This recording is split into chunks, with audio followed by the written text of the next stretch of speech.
बंदी छोड़ सतगुरु रामपाल जी महाराज जी की जय हो। परमपिता परमेश्वर की आप सभी प्यारी आत्माओं को मुझ पवन दास का सत्साई। पुण्यात्माओं, दास को अर्जेंट में ये वीडियो बनाना पड़ रहा है क्योंकि एक ऐसी ही घटना हमारी एक बहन के साथ में जयपुर में घटित हो रही है और वीडियो को ज़्यादा से ज़्यादा आप लोगों ने शेयर कर देना है ताकि परमेश्वर की प्रेरणा से अगर संभव हो सके तो शैतानी ताकतें जाग जाएं और किसी भी तरह से उनके मन में, उनके दिल में थोड़ा बहुत रहम उत्पन्न हो जाए और उस बहन के प्रति थोड़ी बहुत संवेदना दिखाएं, एक भगत के गुण थोड़े बहुत वो दिखाएं ताकि उस बहन की और उसके परिवार की आत्महत्या करने से जान बच जाए। मामला कुछ ऐसा ही है। दास आपको आगे पूरी ऑडियो सुनाएगा उस बहन की। आपका भी दिल पसीज जाएगा कि वर्तमान में सतलोक आश्रम मैनेजमेंट हरियाणा पूरी तरह से काल भगवान के वसीभूत होकर केवल माया प्राप्ति के पीछे ही पड़ा हुआ है। उसे भक्तों का दुख, दर्द, परेशानियां कुछ भी दिखाई नहीं देती सिवाय पैसों के। और 15 लाख रुपए की उस बहन से डिमांड कर दी है उसकी एक समस्या के लिए। तो वीडियो को आप लोग ज़्यादा से ज़्यादा शेयर करें ताकि संगत तक ये बात पहुँचे। और ऐसी हमारी और जो बहुत सारी बहनें हैं, बहुत सारे जो भगत परिवार हैं जो इन काल एजेंटों के चंगुल में फंसे हुए हैं, परमेश्वर की दया से आप सभी सत्सेवक भाई बहनों के प्रयास से वो बच सकें। मामला सन 2016 का है। उस समय राजस्थान के अलवर जिले में एक नामदान केंद्र हुआ करता था, आज भी है, और वहाँ पे कोई सुशील कुमार नाम का व्यक्ति बैठता था। वहाँ का वो कोऑर्डिनेटर था सुशील कुमार। सुशील कुमार ने अपनी बहन की शादी जयपुर में एक देवानंद भगत जी के बेटे हैं शैलेंद्र, उनके साथ में कर दी। 2016 में उनकी शादी हो गई।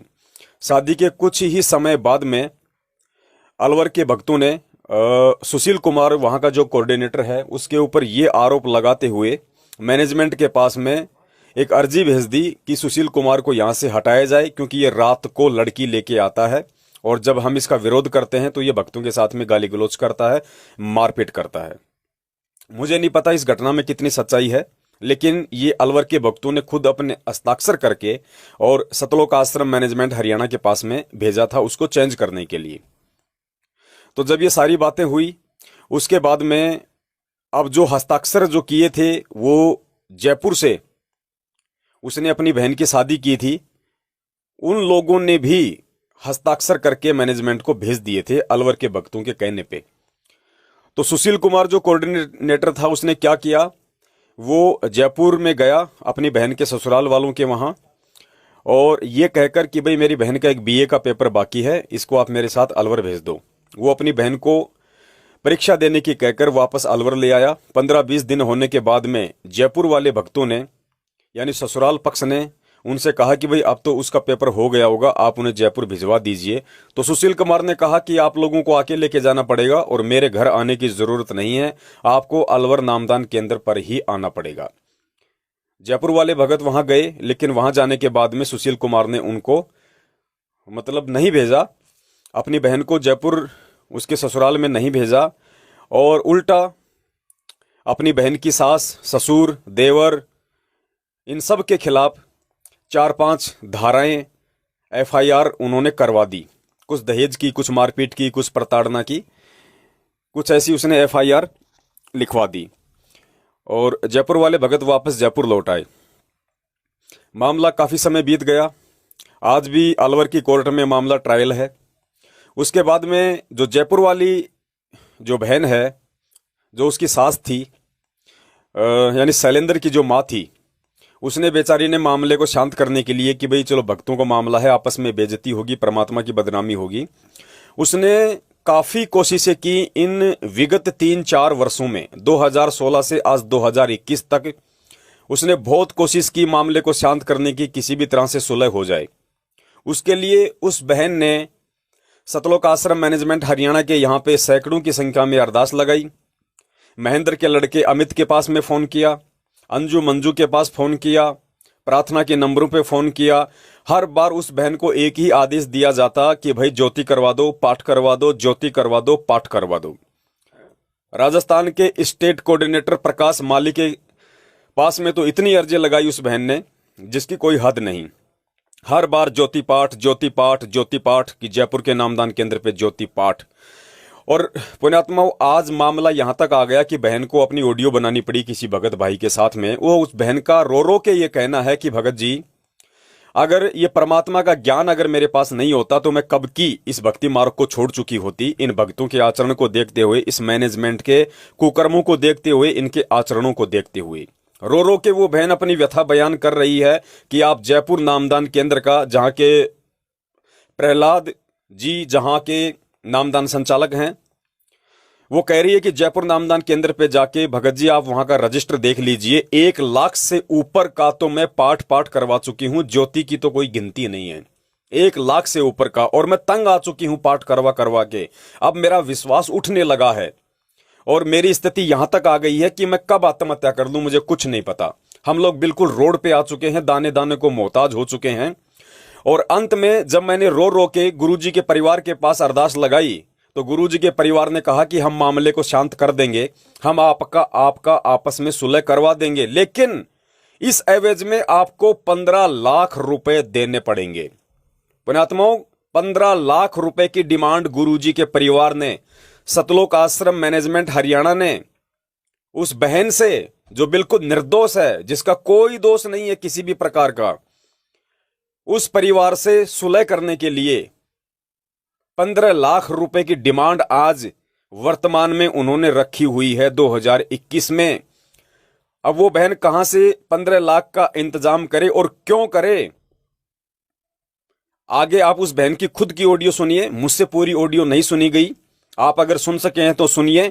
और आप भक्तों के भी अगर आत्मा में थोड़ा बहुत यदि परमेश्वर का ज्ञान समाया हुआ है, अगर आप लोग यदि जीवित हैं, तो मैं निवेदन करूंगा कि इस ऑडियो को आप जी जितना हो सके उतना इस वीडियो को शेयर कीजिए, अपने हर ग्रुपों में शेयर कीजिए, फेसबुक के हर ग्रुपों में शेयर कीजिए जहां जहां हमारी संगत जुड़ी हुई है, ताकि लोगों को हकीकत का मालूम पड़े, लोगों को सच्चाई का मालूम पड़े कि किस कदर परमपिता परमेश्वर सतगुरु रामपाल जी महाराज जी को बरवाला कांड के तहत जेल में करवा के आज उन्हीं की आड़ में ये एक शैतानी ताकतों के अधीन होके ये काल एजेंट, सतलोक आश्रम मैनेजमेंट हरियाणा, ये स्टेट कोऑर्डिनेटर, ये फर्जी नामदान केंद्र वाले, ये गुरुजी के परिवार वाले, बेटा बेटी किस कदर एक भेड़िए की भांति बेचारी भोली भाली संगत को काटने में लगे हुए हैं।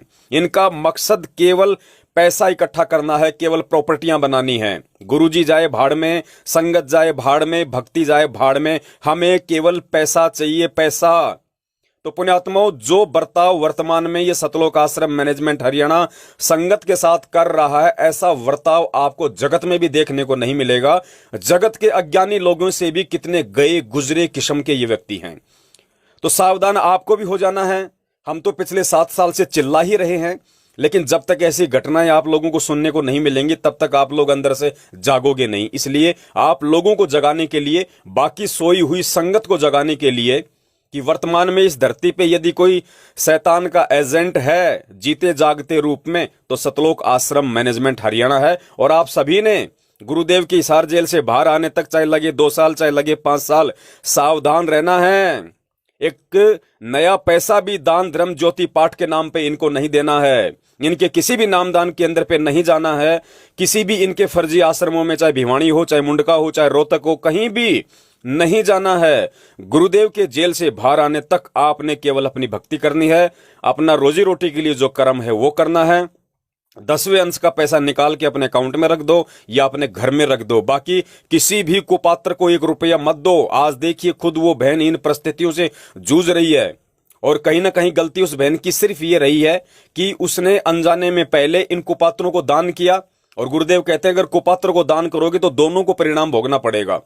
तो वो बहन तो अपना परिणाम भोग ही रही है, उसके बावजूद भी उस बहन की बुद्धि नहीं खुली, और ये घटना घटित होने के बावजूद भी उसने अपनी गलतियों पे चिंतन मनन ना करके आज कम से कम 1.5-2 लाख रुपया ज्योति पाठ के नाम पे उस मसले को हल करने के लिए उसने और इनको पात्रों को देके वो पाप की भागन बन बैठी। और पुण्यात्माओं, परमात्मा रजा करेगा कहां से, परमात्मा दया करेगा कहां से। खुद वो बहन की ऑडियो सुनिए, वो कह रही है कि मेरा विश्वास उठ चुका है, मेरा इन अर्जियों से विश्वास उठ चुका है। अरे बहन, विश्वास ही उठेगा? तुम तो दलदल में फंस चुकी है, तुम्हें तो बाहर निकलना चाहिए था। तुम दलदल से बाहर निकलने के लिए तुम और दलदल में हाथ पैर मार रही हो, ऐसा नहीं होता है। और पुण्यात्माओं, इसका परिणाम ये बहन आज भुगत रही है। अगर आप लोगों ने भी अगर बचना है, आप लोगों ने भी अगर सावधानी रखनी है और इस बहन की तरह यदि दलदल में अपने आप को फंसाने से बचाना है, तो एक ही उपाय है, गुरुदेव के ज्ञान को आधार बनाओ। किसी भी कुपात्र को 1 रुपया दान मत करो, क्योंकि सुपात्र केवल सतगुरुदेव है। सतगुरुदेव जी के अलावा ज्योति पाठ दान धर्म का पैसा किसी भी व्यक्ति को दे हुए, चाहे उनके बेटा हो, बेटी हो, भाई हो, बंधु हो, आप लोग उल्टे परेशानियों से गिरोगे। इसका जीता जागता परिणाम ये जयपुर की बहन है। सुनिए इस बहन के मुख से सारी उसकी व्यथा, और उसके बाद मैं निवेदन करूंगा जितना हो सके वीडियो को शेयर कीजिए। सत साहिब बंदी छोड़ सतगुरु रामपाल जी महाराज की जय हो। में डाल दिया था उस केस को। अब वो समझौते में उसने स्पष्ट मना कर दिया कि पापी ने उसने खुद ने भी बना कर दिया कि हम समझौता नहीं करना चाहते। अब अगर जी मेरे पास क्या बचा, मालिक के पास में रोज अर्जी लगाती हूँ, खूब अर्जी लगा ली। भक्तों के पास में खूब मतलब अर्जी लगा ली। मालिक खेत वहां तक पहुंच गई, हरियाणा तक पहुंच गई, ऊपर तक पहुंच गई भगत जी। और अमित भगत जी, वो उनके भाई हैं, वो भगत जी, और वो मंजू अंजू भगतमती, और राजस्थान का कोनी तरीके तो गिनती है, राजस्थान कोनी तरीके तो गिनती नहीं कितनी बार अर्जी लगाई है। अच्छा। और जो टेलीफोन पे जो अपने होते हैं किताब में जो नंबर हैं उनमें भगत जी अब अपने अर्जी इतनी लगा दी, और मतलब जो अपनी जो भगत मिलाई होती थी उसमें भगत जी जाते थे, खर्चा करके जाते थे, खर्चा करके फिर भी हमारी अर्जी नहीं लगती थी। वो कह रहे कि ध्यान नहीं रही, याद नहीं रही, मैं तो भूल गया, अर्जी गिर गई, अर्जी गिर गई, ये हो गया, और हम खर्चा करके जाते थे भगत जी। जो जाते तो चलो जाओ तो खर्चा तो लगता ही है। कितना खर्चा लगता है भगत जी हरियाणा के यहाँ पे? लगता ही है वो तो मतलब हम तो पूरी तरह है ना भगत जी, देखो टूट गए। अब तो परमात्मा की बस रास्ते में बचे रहे, नहीं तो मतलब भक्तों ने मतलब खूब कोशिश करे कि मतलब हमारा अविश्वास हो चुका है रेजिमेंट के ऊपर, भक्तों के ऊपर। अब हमारा अविश्वास हो चुका है, बस एक परमात्मा के चरणों में एक आशा की किरण बची है। परमात्मा वो करने वाला तो परमात्मा ही है, भगत कौन क्या कर देगा, भगत तो कुछ नहीं कर सकते। अब देखो कोशिश होती है, कोशिश है, मैंने भी खूब कोशिश कर ली थी, और 1-2 भगत और साथ जा जाके बात करने कोई बात पे आता ही नहीं है। अब भगत जी मैं तो सबसे बड़ी जात में अपनी अर्जी लगती है, वो झूठी अर्जी तो लगती नहीं होगी। प्रार्थना नंबर पे आपने प्रार्थना लगाई भगत जी? मैंने, मेरे पास में बकायदा रिकॉर्डिंग है, बकायदा, और आपको यकीन नहीं है ना? नहीं यकीन तो क्यों नहीं है भगत जी, यकीन है। अगर आपको यकीन नहीं है तो मेरे को आपने ऐसे कैसे कह दिया? वो यकीन है, आप जो बता रहे हो कि झूठ थोड़ी बोल रहे हो। नहीं मेरे में हो सकता है भगत जी, क्या क्या कई बार आदमी में फंस जाता है। ऐसी बात नहीं है भगत जी। तो आप है ना अपने जो जयपुर नाम केंद्र है ना भगत जी, जब जब अर्जी अपन ने लगाई है, पाठ कर दो, ज्योति करवा दो, पाठ करवा दो, ज्योति करवा दो। भगत जी मेरे मुँह से मैं ठहरना तो नहीं चाहती है ना। 3-4 अर्जी लगाई थी, उनका तो हम पाठ के वो प्रसाद भी दिया है, पाठ प्रकाशन होता है ना। और हमारे पास में पर्चियाँ रखी है, और जयपुर नाम केंद्र पे आप मतलब पूरा रजिस्टर में देख लो, कितनी तो पाठ करा दिए, कितनी ज्योति करवा दिया। थक गए भगत जी, विश्वास नहीं होता है कि अर्जी लगती है कि नहीं लगती। देखो अर्जी तो बगैर तो घोड़े कोई पाठ का, कोई ज्योति का, कोई आदेश ऐसे आते ही नहीं है। हाँ भगत जी, जब जब मैंने अर्जी लगाई, पाठ करा दो, हमारी कृपा करेंगे। जो आप प्रार्थना नंबर पे प्रार्थना लगाओगे तो वो जवाब दूसरे दिन जवाब लोगे तो आप क्या बताएंगे? वो मेरे तो देखो भगत जी ये बोला, मालिक कृपा करेंगे, पाठ करा दो, मालिक कृपा करेंगे, ज्योति करवा दो, मालिक कृपा करेंगे, पाठ करवा दो, मालिक कृपा करेंगे, ज्योति करवा दो।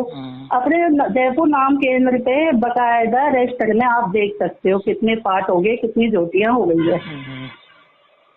अब मैं बस थक गई पूरी तरह, मतलब हमको तो हम तो बचे हुए हैं भगत जी, नहीं तो भक्तों ने मैनेजमेंट वो मेरे मुंह से नहीं कहना चाहती भगत जी, मुझे माफ करना, परमात्मा मुझे माफ करे। हमको मरने के लिए मजबूर कर दिया इन लोगों ने, हम तो बस बच रहे हैं, बस इस तरह से मजबूर किया है भगत जी, इस तरह से मतलब हमको हंसे हमारे ऊपर भगत, हंसे भगत जी। तो जैड की घूट पी के हम यहाँ बैठे हैं और भगत कह रहे पैसा देना पड़ेगा और आपको देना पड़ेगा, पैसा लेना बताया वो 15 लाख रुपया भगत जी, 15 लाख रुपया। अच्छा 15 लाख रुपया कह के गए भगत बकाया था।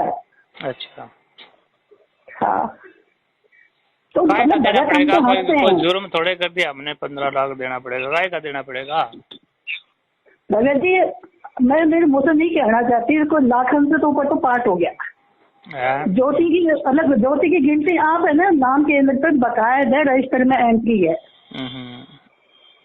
अगर एक ही मतलब मैं झूठ बोलती हूँ, मेरे पास पर्चियां हैं, अगर वो वहाँ पे झूठ बोलते हैं ना तो भगत जी मेरे पास पर्ची है, बोलेंगे मेरे पास पर्चियां है।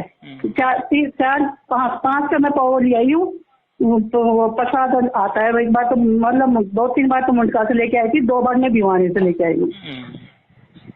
तो मतलब वो पावर मतलब प्रसाद मिलता है परमात्मा का, पार्टी का, तो वो पर्ची तो मेरे पास नहीं है भगत जी, बाकी का तो सारी एंट्री है यहाँ पे। नहीं वो एंट्री मैं थोड़े देख रहा, एंट्री से अब थोड़ी पूछ रहा हूँ एंट्री की और की। तो भगत जी अब बताओ कितना दुख है, माफी मांगो, माफी मांग ली, क्या क्या करे भगत जी, ऐसा तो जगत में भी नहीं होता, वक्त ऐसे से परेशान करे। अपना मैनेजमेंट है, परमात्मा ने मैनेजमेंट बनाया तो सुविधा के लिए बनाया है, तो ये थोड़ी है कि भक्तों को ऐसी असुविधा कर दो, उनको आत्महत्या करने के लिए मजबूर कर दो, ये कैसा मैनेजमेंट बनाया है? आज मेरा बच्चा है जो घर से निकल गया, सारे भगत हंसते हैं, क्यों हंसते भगत है? भगतों को तो साथ देना चाहिए। भगत यहाँ से सारी बात पूछ जाते, वहाँ से जवाब नहीं देते वहाँ पे क्या हुआ। अब देखो सब तरह से कोशिश कर ली भगत जी, मैं तो थक गई। दिया जी वो से यूँ बोले कि अर्जी लगा दे, मैं कि दिया जी मैं तो लगा के थक चुकी हूँ, मैं कोई अर्जी नहीं लगाऊंगी अब। और मैं अब भगत जी मैं तो सही कह रही भगत जी, अब मैं है ना भूख, मतलब मैं भूखी रहूंगी परमात्मा के चरणों में जब तक मुझे परमात्मा। अब मैं दिया जी से ये करूँ 10-15 दिन अगर मेरे को परमात्मा के हाथ से नहीं आया ना तो मैं परमात्मा के धरने पर बैठ जाऊंगी भूखी। परमात्मा वैसे भी तो मरे हम, फिर भूखी मरूंगी भगत जी, सच में सच्ची कह रही हूँ। मैं अन्नदान नहीं खाऊंगी, मैं थोड़े मरने देते हैं। मैं भगत जी मैं बैठूंगी, मैं परमात्मा के चरणों में जोर दिला के बैठूंगी वहाँ, जब तक मुझे न्याय नहीं मिलेगा तो परमात्मा में अन्न का दाना गिनाई नहीं करूंगी। फिर शायद में सुना सर मैनेजमेंट ने भी अन्याय किया, सर जयपुर के भक्तों ने अन्याय किया मेरे साथ में, होने वाले भक्तों ने मेरे साथ अन्याय किया और मुझे हर तरह से लूटा गया वो यदि हर तरह से।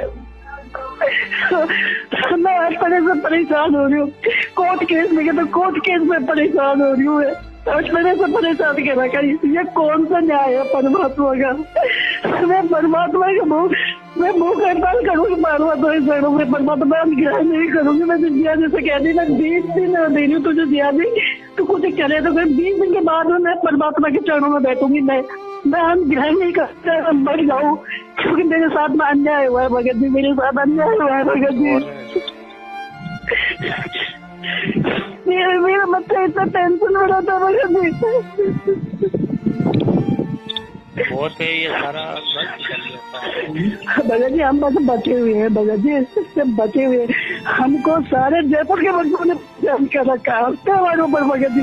मैं तो जाना छोड़ दिया भगत जी, सत्संग में पुस्तक सेवा में सब जी जाना छोड़ दिया भगत जी। नफरत होती है भक्तों के नाम से भगत जी, मालिक मुझे माफ करना परमात्मा, जो नफरत होती है मैनेजमेंट के नाम से, मुझे नफरत होती है भक्तों के नाम से। इससे बड़ा तो जगत अच्छा है भगत जी, जगत अच्छा है भगत जी, जगत कम से कम न्याय तो करता है, सच तो बोलता है कम से कम। भगत जी बहुत गलत है, भगत जी बहुत गलत हो रहा है, भगत जी बहुत गलत हो रहा है, ये सरासर अन्याय है भगत जी। मैं बात करता हूँ, क्या कहते हैं मैनेजमेंट से मैं बात करता हूँ भगत जी। आप बकायदा मैं ना आपसे अब तक जो भी बोले बना, आपसे नहीं हर भक्तों से जहाँ भी बोला 16 आना सच बोला है भगत जी। नियम पे, परमात्मा के एक एक नियम पे चल रही हूँ भगत जी। क्यों हमारा सुल्तान हो जाए परमात्मा? हमने उसको जाने के लिए मना नहीं किया परमात्मा, हमने उस बेटी को दुख ना दिया परमात्मा, हमने कुछ लिया नहीं परमात्मा, हमने कुछ नहीं किया, वो नीच जात बात कुछ नहीं देखा परमात्मा। अंधविश्वास हो के आपके चरणों में आपके नियम का फॉलो किया परमात्मा, गुनाह कर दिया क्या? पता नहीं है दिया जी मेरे कौन सा जन्म का बदला लिया, पता नहीं है जैसे मैंने बोल दिया जी। हाँ मैंने चुपचाप बैठे हो, आज मैं कितनी परेशान हो रही हूँ, कितनी रो रही हूँ, कितने तड़प रही हूँ, तो को तो मेरा दुख नजर आना चाहिए ना, किसी को नजर आया नहीं है, कितने परेशान हो रहे हो मगर जी। केस में देखो पैसा लगता है, ये तो ना लेकिन उसके केस हो जाता है मगर जी। हाँ हाँ पैसे बुरे केस में और क्या कोई आमदन थोड़ी होती है। और क्या है भगत जी, मैं फिर भी परमात्मा आप हो, कोई बात नहीं, परमात्मा खेले जैसे जो खेते जा रहे मैं करती जा रही हूँ, कोई बात नहीं परमात्मा। फिर कह रहे 15 लाख रुपया भगत जी, 15 लाख रुपया मैं क्या अपने आपको बेचू है, मेरे बच्चों को बेचू मैं दूँ इसको 15 लाख रुपया? किस बात का भगत जी, किस बात का दूँ मैं? काम करना करूँ मैं? ठीक है मैं बात करूँ, अभी बात करूँ नामदान से बात करूँ, क्या चक्कर है, क्यों ये सहायता क्यों नहीं करे, अभी बात करूँ भगत जी। अन्याय हुआ है भगत जी, अन्याय हो रहा है वास्तव में भगत जी। बच्चे परमात्मा हम तेरे आधार पर बैठे बच्चा नहीं परमात्मा, ऐसे भगत तो भगवान परमात्मा कभी मत हो ऐसे भक्तों से परमात्मा, हमको तो हाथ की भक्ति नहीं चाहिए पूरा मेरी पेट भगत जी। मैं वहां तक हो गया आगे में, शाम तक जाओ मैं दिल्ली वाले के से बात करनी, मैं वहाँ पे फरीदाबाद मैं सब्जी को है भगत जी, सब्जी को है, मैं आपको नाम बता दूंगी, एड्रेस बता दूंगी सब्जी को भगत जी। मैं करूँ बात। ठीक है भगत जी, माफ करना भगत जी, कोई गलती हो गई हो तो मुझे माफ करना भगत जी। बहुत दुख है भगत जी, मेरे बच्चे बहुत परेशान हो रहे हैं। परेशान है, सभी परेशान है, आप भी परेशान हो, वो ठीक है अभी बात। हम भगत जी हम एक टाइम खाना खा रहे टेंशन के मारे, एक टाइम, और अब हमारे बच्चे ये कह रहे हैं कि परमात्मा तो न्याय क्यों नहीं करता, उनके अंदर एहसास पैदा होता जा रहा है परमात्मा। भगत जी मैं नहीं चाहती मेरा परिवार बड़े मुश्किल से परमात्मा के चरणों में जुड़ा, मैं नहीं चाहती परमात्मा के चरणों से हम छूटे परमात्मा, दया कर ले दाता। आप तो 3-4 साल हो गए भगत जी, अभी करता हूं बात करके फिर आपको ठीक है भगत जी, सच है भगत जी, माफ करना कोई गलती हो गई मुझसे, तो गलत बोल दो बोलो। ठीक है भगत जी। ठीक सच्चा है।